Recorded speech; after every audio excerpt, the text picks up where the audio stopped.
would like to now introduce you to our speaker, our presenter. Yatit, I've known for a couple of years now. You're still in the hub as well, correct? Was a participant in some of our events, shootout, fast pitch too? Well, it's been a little while. And one of our interns actually went and worked with Yatit. He has an incredible company that he's developed, and it's progressed nicely. So I ask you to join me in welcoming Yatit so he can explain everything that he's done over the past 2 years, right? Come on.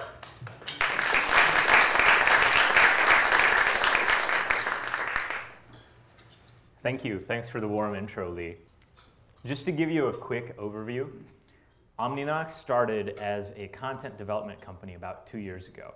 And we created interactive books largely for AP classes because we found a lot of students were having trouble with that. And what started out as content creation ended up becoming something much more as we started talking to more and more teachers and more students that were involved in using what we built. And what started out as content creation ultimately ended up becoming not just a platform for students to practice for their exams, but also a way for teachers to use the content that we'd created and also earlier this year licensed as a way to save teachers time in creating and grading assignments.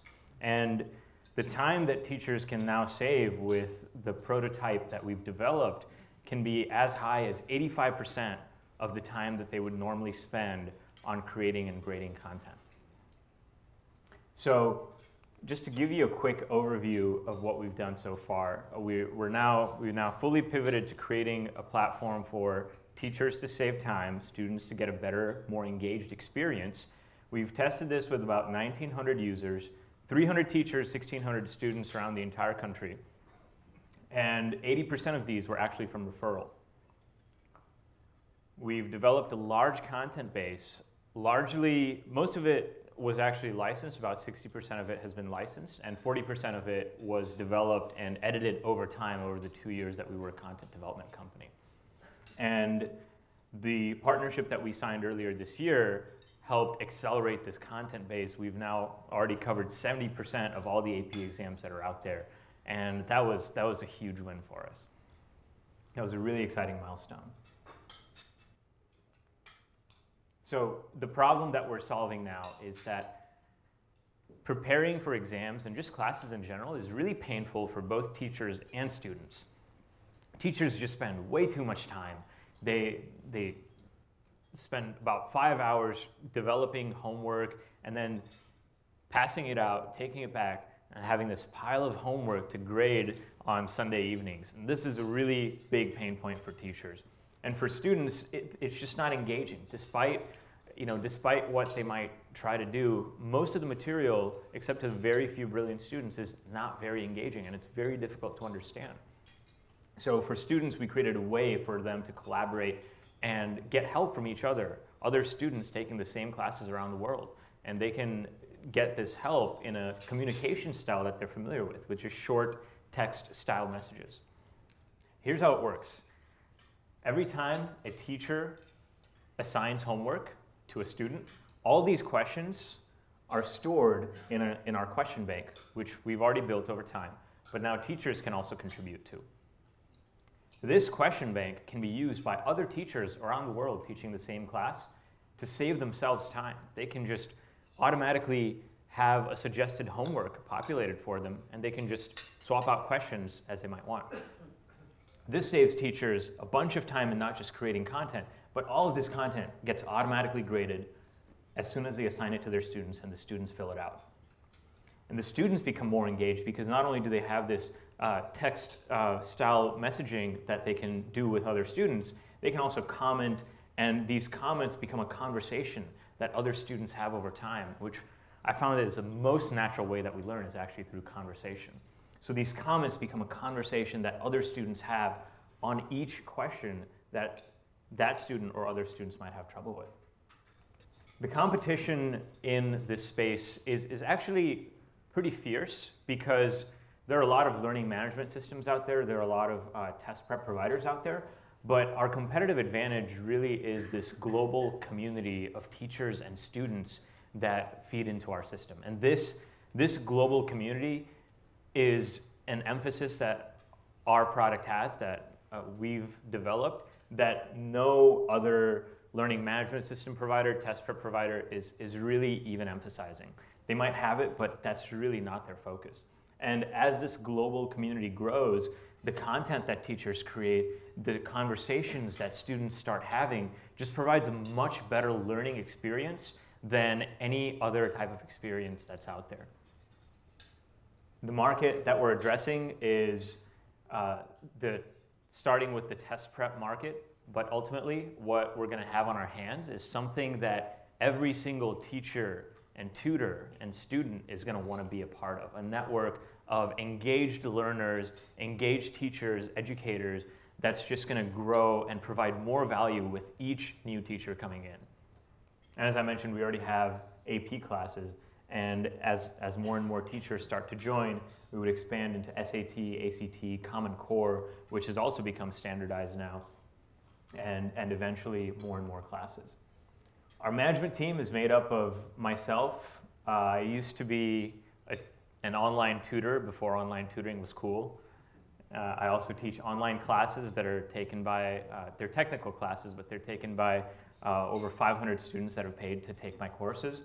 And my co-founders are Jake Yap and Drew Vincent. Jake Yap has written over 100 articles in education. He's well-versed in the field now. And Drew Vincent is our CTO. He's finishing up 2 master's degrees in 2.5 years. On our advisory board, we have John Ricci, who's worked at 2 successful startups. He's been a VP at 2 successful startups in Silicon Valley.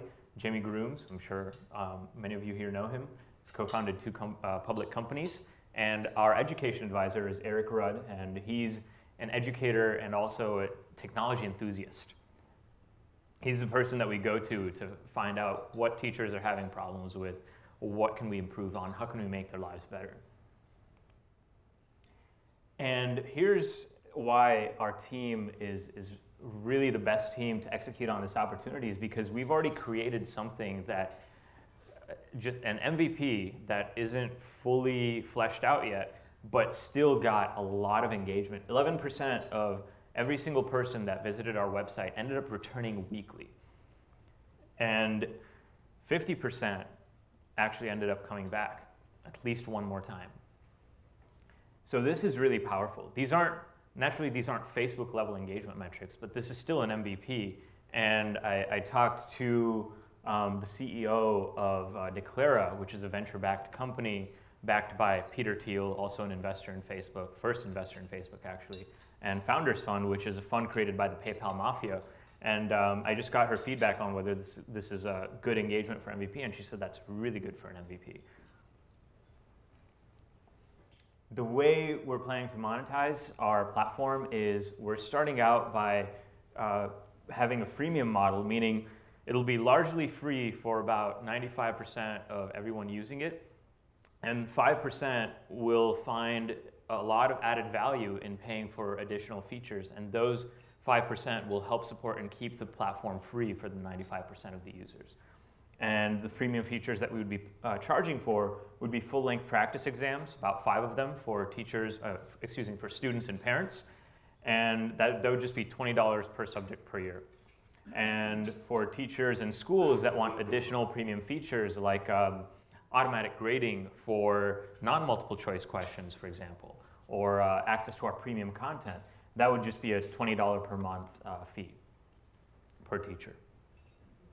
And here's some other metrics that we collected, some data that we collected during our closed beta is we found that for every 1,000 emails that we sent out, keep in mind these are cold emails, teachers that we've never talked to before, and these emails cost us about $200 to acquire, so 20 cents per email. For every 1,000 emails that we sent out, we were able to get 40 teachers onto our website, registered, and start actively participating. And these 40 teachers, on average, invited 200 of their students. So 5-to-1 student to teacher ratio. Some of them invited their entire classrooms, and others just invited their students on, hey, if you like this is a good resource to try out. And based on this freemium model that we're going to be developing and we've implemented, and conversion rate would increase target to about a 5% conversion rate. Based on a 5% conversion rate, that's about a return on investment of 11x. And 5% is pretty reasonable based on this engagement data that we've collected, because Evernote actually has an 80% conversion rate of active users that use it for 18 months to paid users.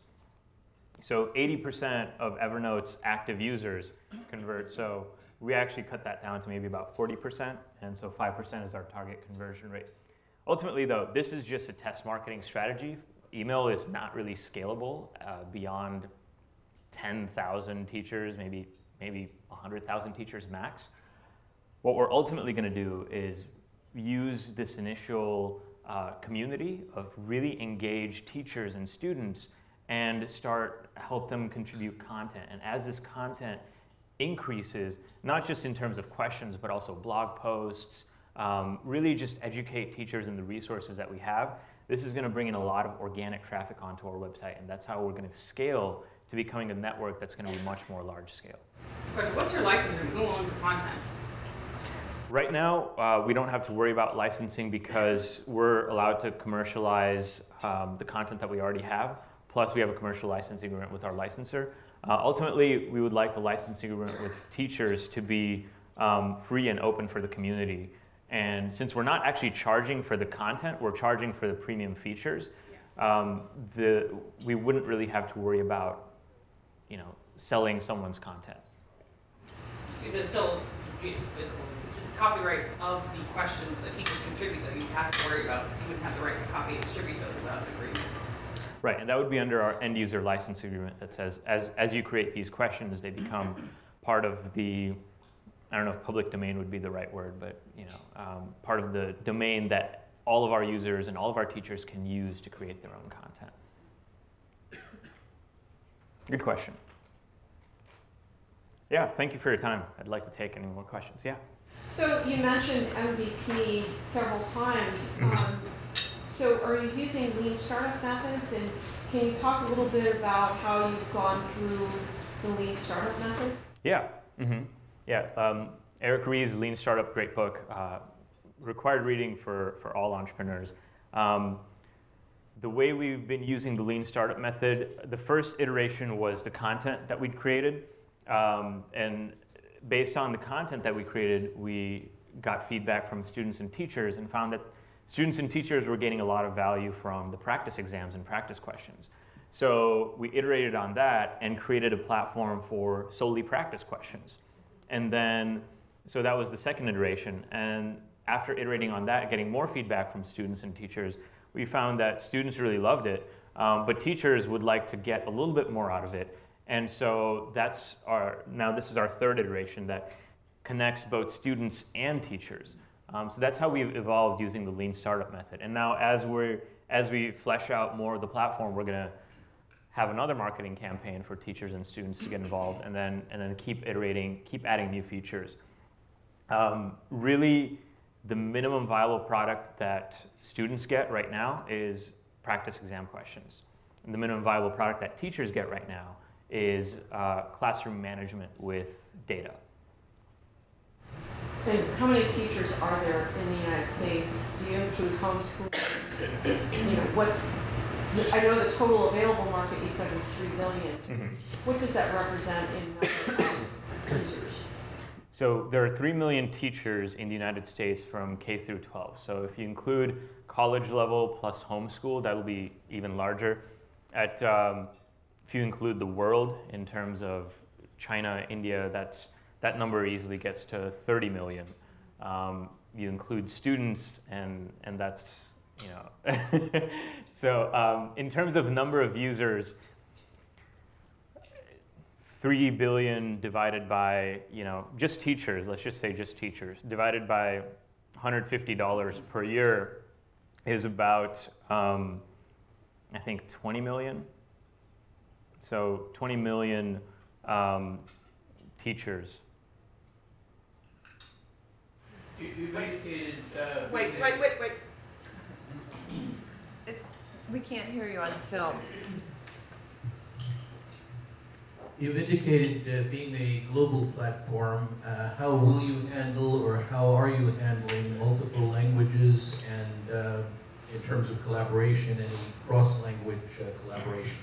Yeah, initially it just makes sense to have something that's region specific, where if you are someone visiting from India, for example, you would see, well, India's a bad example because everyone there speaks English anyway. So if you're someone visiting from China, for example, you would see the Chinese page with the Chinese teachers that have created Chinese content. Ultimately, it would make sense to have translations for this content so that automatically translated questions can be used by teachers who are not in China and around the entire world. So that's how we would address it in the long run.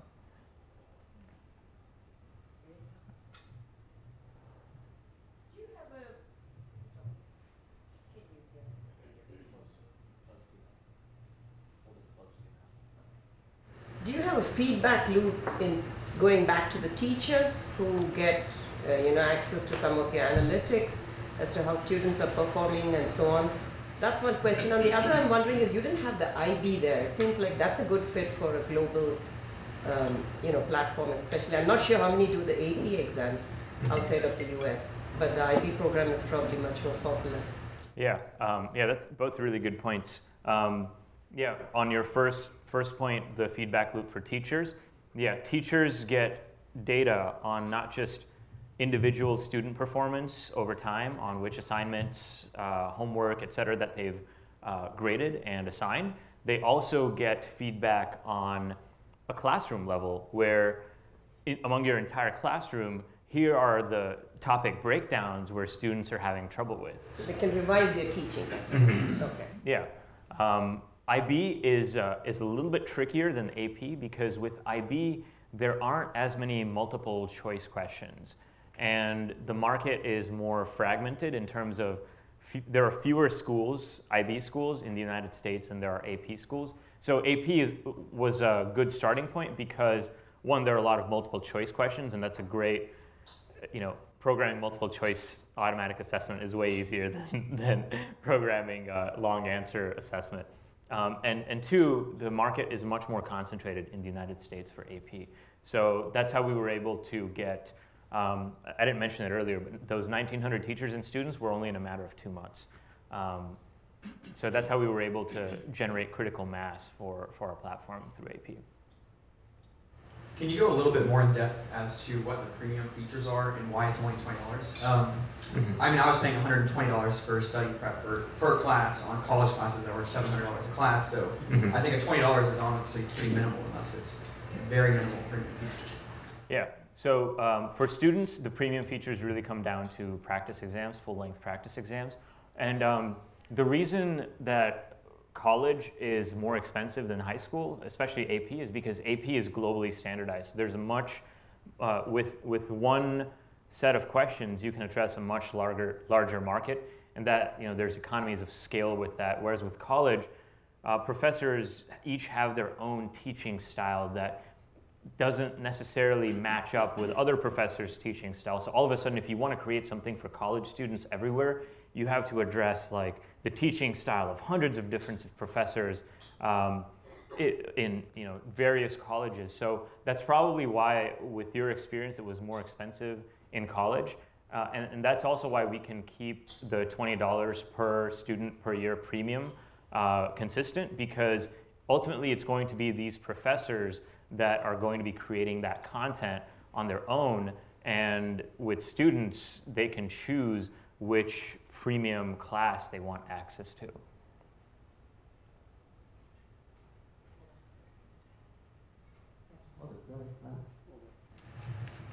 Thanks, Yatit. I just had a question about the capacity, content, how, you have your iPhone, everybody has 64 gigabytes, and you have your computer, how much when I download or I need to upload, what's the typical data speeds, or is it responsive?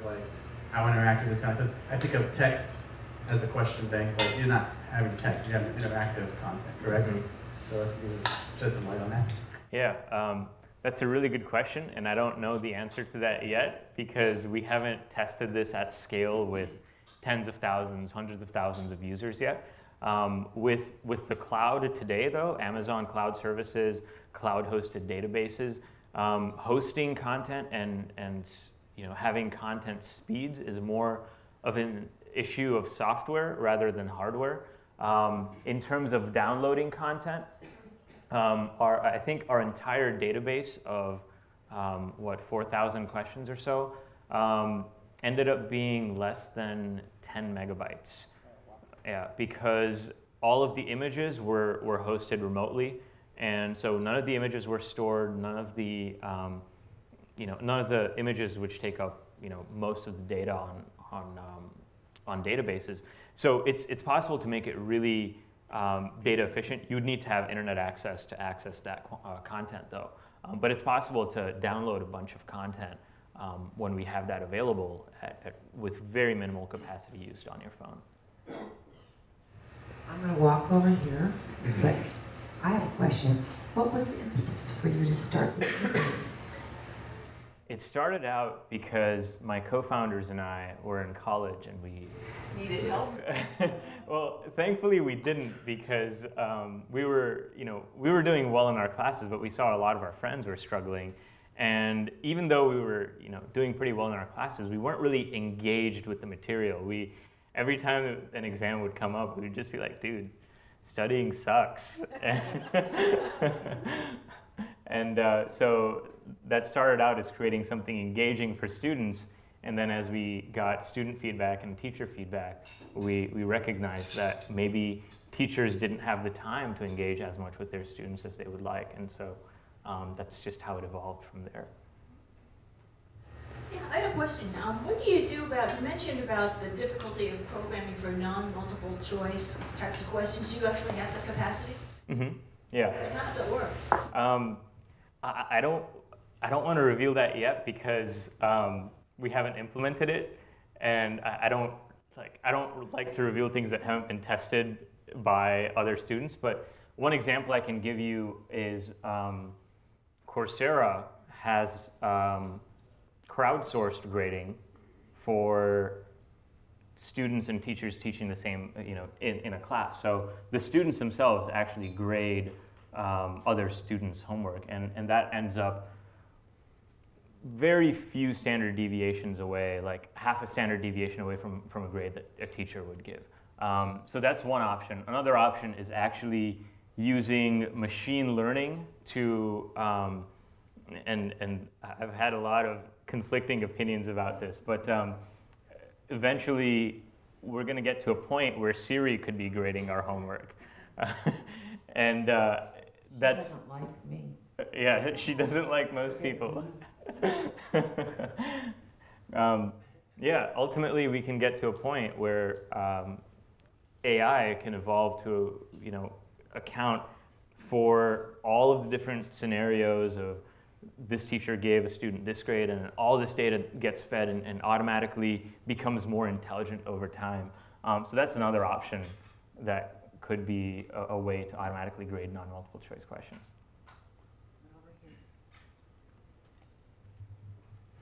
Yeah, my wife is a high school English teacher, and she's in Union County, and they are all electronic. Every kid has a Chromebook. They come to school. That's all they do. It's just online. And the issue that she's raised many times is that they all have grading systems. They have one system called Skyward, which is used throughout Florida, and they have other database systems that have automatic grading and different things. The problem is that System A doesn't talk to System B, and all the database developers just say, well, it's, we're giving you our product, and the main grading program, Skyward, doesn't talk to these systems. So she has to electronically grade stuff and then rekey it into Skyward, or if it's in Google Groups, grade it in Google Groups, then key it twice to get it into the thing.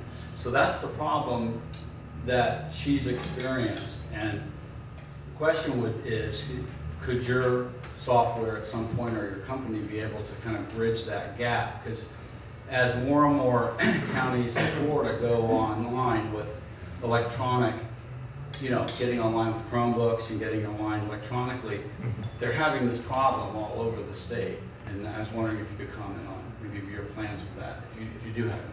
Yeah, and I've definitely heard that this is a big problem for many schools going digital. Unfortunately, it's still in the very early stages in the industry as a whole, because education is has traditionally been slow moving. It's starting to adopt a lot of technology now. There's one company that's addressing this problem pretty well, I think, and that's Clever, is their name. And they do all the work of being able to connect all of these different learning management systems, databases, question banks, and providing one way to interface with that. So as we move forward, we would integrate Clever into our application. We already integrate Edmodo, which is another popular social network Dante knows about it, for teachers and students. And Google Classroom also has their own API. So as we move forward, all these the most popular tools, as they end up being integrated, our software can also become a seamless integration into a teacher's toolbox. Thanks. Mm-hmm. Yeah, you mentioned the situation of a relatively non-standard subject matter, like in college teaching, where every professor has maybe their own book, and has different emphasis on a particular subject matter. In a situation like that, is the value as far as reducing teacher workload, is the value of what you're delivering reduced somewhat, because inevitably if you're getting a from around the world population of questions and answers, the more you do that, the more work it is then for the teacher to say, okay, I've got all these questions, half of them I don't like. So they end up doing a lot of the same work that they, the success of your venture will be its reduction in its value, because again, it's the old problem of the internet. I gotta find the stuff I want next to all the other stuff. Mm-hmm. Yeah, and that's a really good point. One way, examples of how some internet software solve it, like Reddit, there's hot, and then there's new, and then there's upvoted. So one way we're planning to solve that problem is have teachers being able to upvote or downvote certain questions. And ultimately, the highest quality questions become the ones that other teachers use. Another way is to have premium content creators that, next to a question will say created by so-and-so with a gold star next to them. And that's how you know that they're a vetted content creator that creates really quality content. And that might be, for example, a professor at Harvard, or a professor at MIT in engineering. And those are two ways to solve that problem that still preserves the quality of the content as it's being created, but at the same time also allows the flexibility of a niche teacher who is teaching something very specific to still provide that content to their students. Any more questions? Well, thank you, Yatit. Thank you.